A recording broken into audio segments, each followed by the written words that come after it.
In the early afternoon of July the 17th, 2014, a Boeing 777-200 of Malaysia Airlines departs Amsterdam Airport Schiphol for Kuala Lumpur, Malaysia. The flight is prepared as usual, and the aeroplane is in an airworthy condition. On board of flight MH17 are 283 passengers and 15 crew members. The routing of this flight leads via Germany, Poland and Ukraine to the east, a standard routing to Asia that many airlines use. Flight MH17 enters Ukrainian airspace at an altitude of 33,000 feet, following airway Lima 980.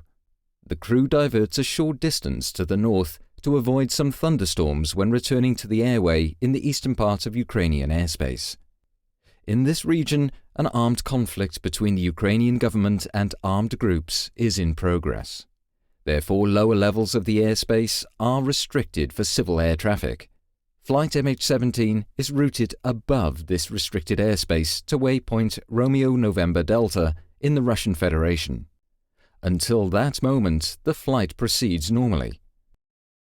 When flight MH17 is above the eastern part of Ukraine, a Buk surface-to-air missile system fires a missile. It travels almost at 3 times the speed of sound and carries a 9N314M model warhead. Inside it is an explosive core surrounded by 2 mantles containing preformed iron fragments. Radar guides it to its target, where it is detonated by means of a proximity fuse. A Buk surface-to-air missile can reach an altitude of 80,000 feet, exceeding the flight altitude of flight MH17 by far. At 20 minutes and 3 seconds past 1, this warhead explodes to the left and above the cockpit of MH17. About 800 preformed fragments perforate the aeroplane. This impact, combined with the blast of the explosion, causes the cockpit and the business class section to separate. As it descends, the aeroplane disintegrates. This film shows the international investigation into this crash, conducted by the Dutch Safety Board.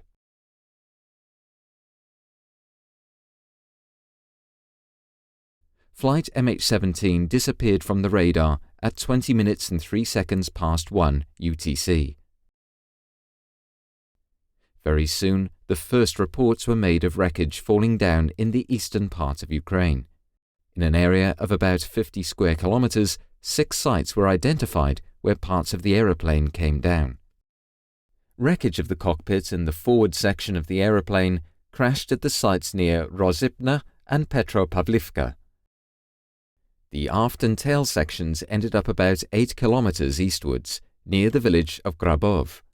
The middle section of the aircraft was destroyed by an intense fire at the main crash site. None of the 298 occupants survived the crash. The Ukrainian National Investigation Bureau, NBAAI, commenced an investigation the same day. Because of the considerable number of Dutch passengers, the Dutch Safety Board decided to send a team to Ukraine the next morning. They arrived in Kiev on the evening of the 18th.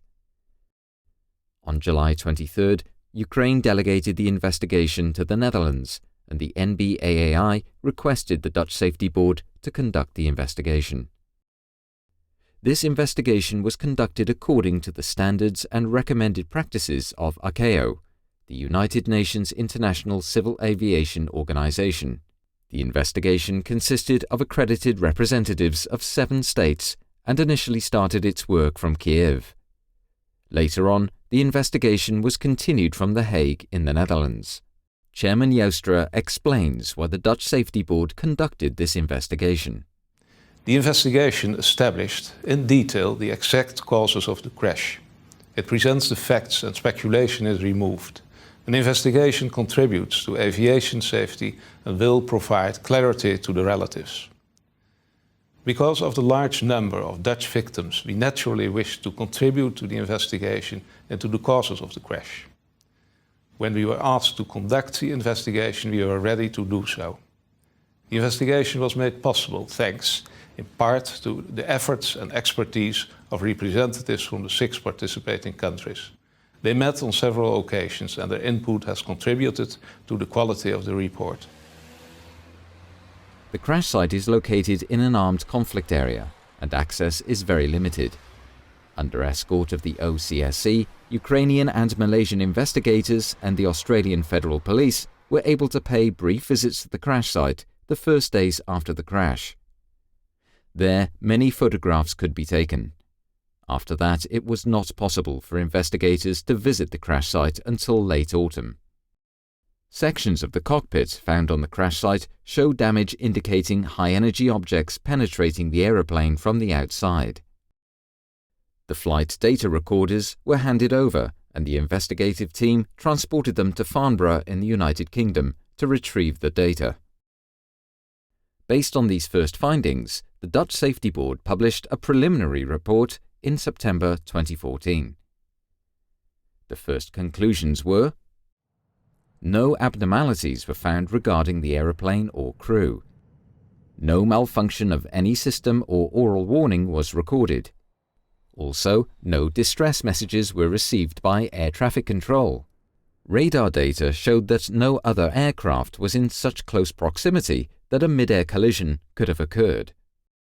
Damage to the forward fuselage indicated penetration by high-energy objects from outside the aeroplane. In the autumn of 2014, the first recovery mission for the wreckage took place. From October onwards, preparations were made to recover those parts of the wreckage that were most important and to transport them to the Netherlands for further investigation. During a 6-day period, starting on the 16th of November, the Dutch Safety Board recovered hundreds of pieces of wreckage. The wreckage was transported to a railway station in Torez, Ukraine. In the spring of 2015, 2 wreckage recovery missions followed. Investigators were able to recover additional wreckage from the sites that could not be investigated before. They also received wreckage that was collected by locals. The first convoy of wreckage arrived in the Netherlands at the Gilse Ryan Air Force Base on the 9th of December 2014. Over the following months, more convoys of wreckage were transported to Gilse Ryan. Upon arrival, all wreckage was sorted, tagged, photographed in front of a green screen, and forensically examined. In a hangar, pieces of the aeroplane were laid out for investigation. All wreckage pieces were examined for failure mechanisms, damage patterns, and traces of external objects that could have hit the aeroplane. The investigation of the wreckage led to further evidence of a surface-to-air missile being the cause of the crash of flight MH17. A number of other scenarios, such as internal explosions, gunfire, or air-to-air missiles, were excluded.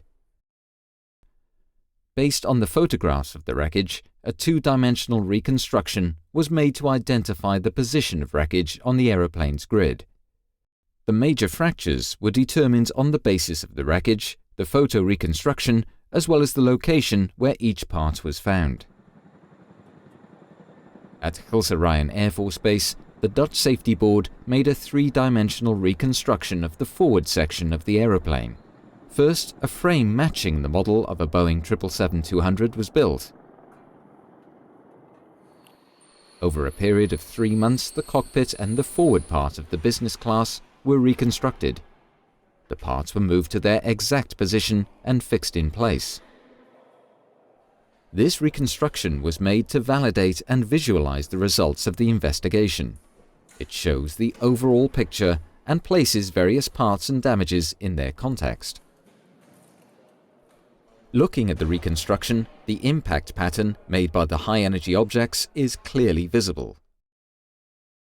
The reconstruction also demonstrates the effects of the impact and shows the marks where the cockpit was torn from the rest of the fuselage.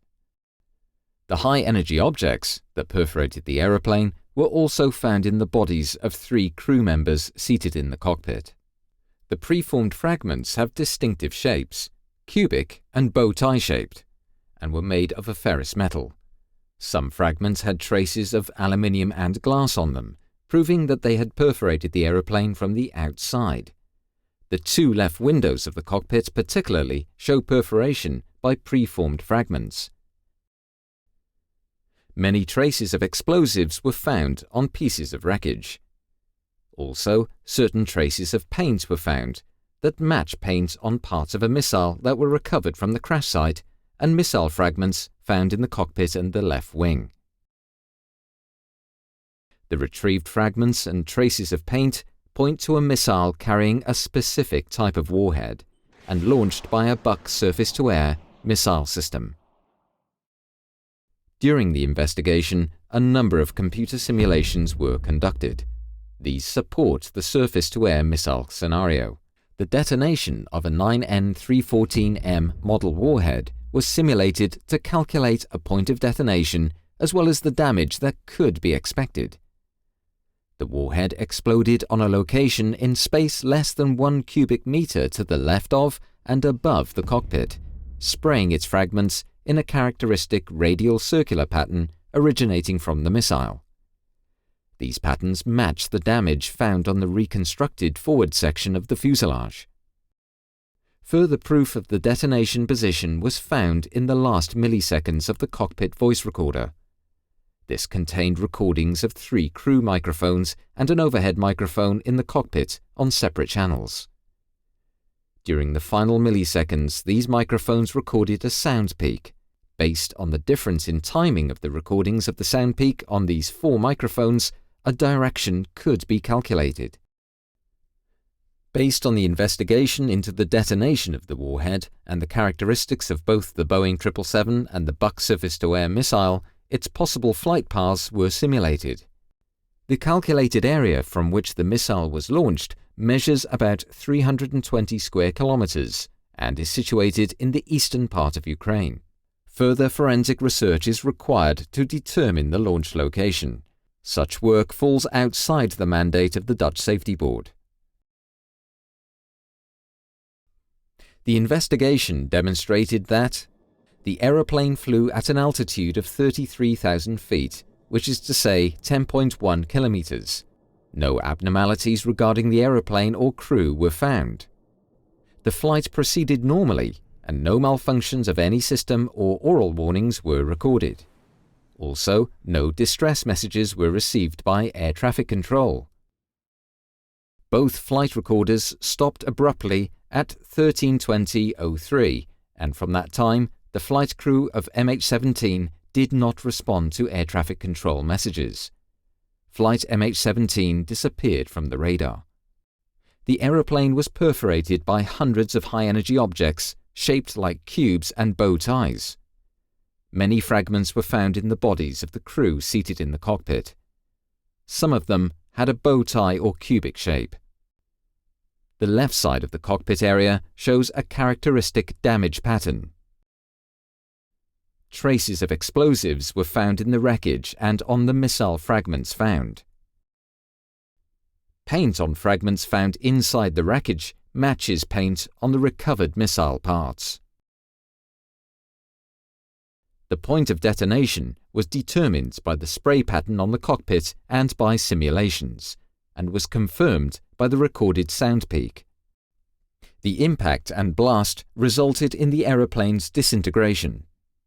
The wreckage of the aeroplane was distributed over 6 different sites, consistent with the way the aeroplane broke up in the air.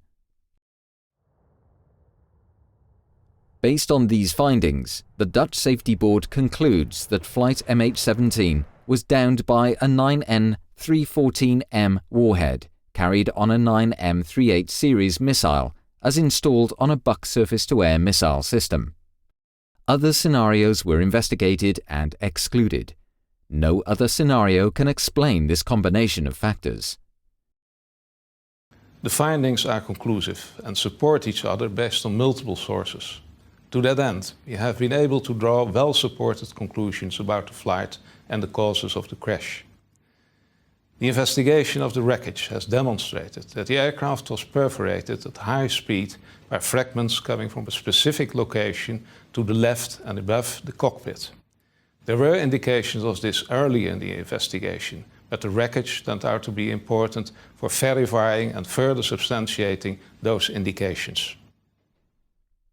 Immediately after the crash of MH17, the question rose how it was possible that a scheduled commercial airliner flew over an area that was known to be a conflict zone.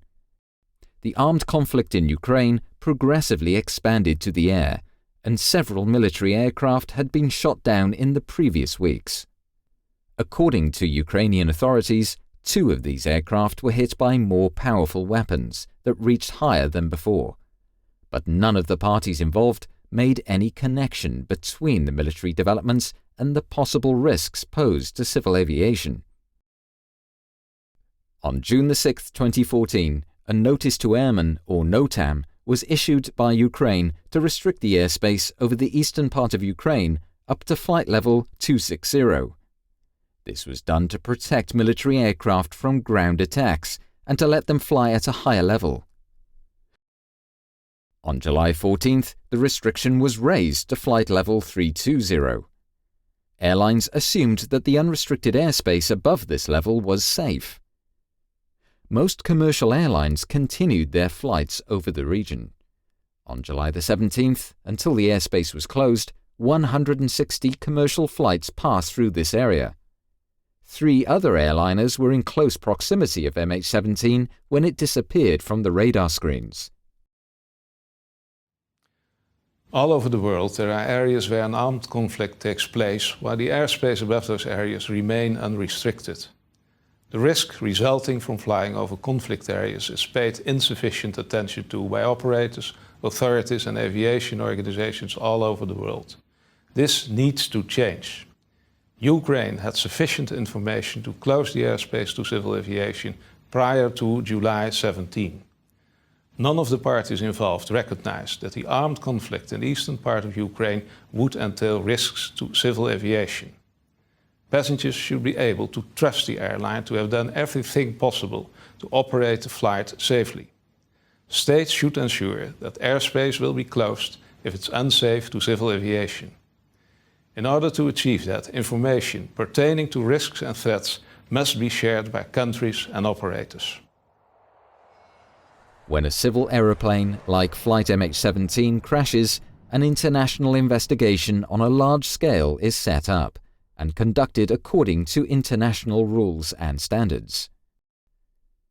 During the investigation into the crash of MH17, the investigators paid multiple visits to different states around the world, not only to the crash site and to participating investigating parties, but also to Malaysia Airlines headquarters, Boeing, and the ICAO meeting about the risks of flight routes over conflict areas.